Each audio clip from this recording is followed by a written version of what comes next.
Ramdam din ng Bureau of Customs ang epekto ng Middle East crisis pagdating sa produktong petrolyo. Bumaba raw kasi ang oil shipments na pumasok sa bansa nitong Marso. Yan ang agenda report ni Andrea Salve. Bumaba ng 4% ang volume ng oil shipments na pumasok sa bansa noong Marso dahil sa pagsasara ng Iran sa Strait of Hormuz, bunsod ng tensyon sa Middle East. Batay sa datos ng Bureau of Customs, higit 105,000 metric tons ang diferensya nito sa parehong buwan noong nakaraang taon.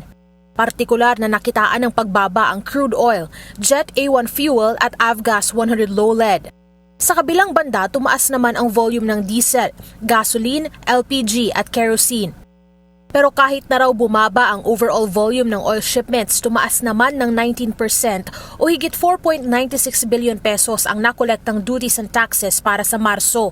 Pero pinangangambahan na ng BOC ang imported general merchandise. Yung volume ng importation sa pangkalahatan, kasama na ang petroleum products, nag-decline tayo across the board lang. But kumbaga may specific item siya. Nang hindi bababa sa 16 to 18%. Sana ngayong Abril, wag nang bumaba pa yung volume. Kasi pag bumaba yung volume, baka ang kasunod nun, yung pagtaas naman ng presyo.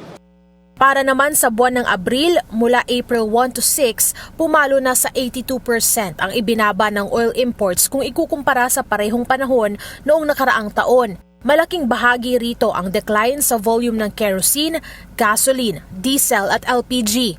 Una nang tiniyak ng Energy Department na may sapat pang domestic oil supply at sa mga susunod na araw ay inaasahang darating na rin ang dagdag na buffer stocks. Para sa agenda, Andrea Salve, Billionaire News Channel. Manatiling nakatutok sa Bilyonaryo News Channel. Sumubaybay sa aming social media accounts at mag-subscribe sa aming YouTube channel para sa mga bago at eksklusibong balita.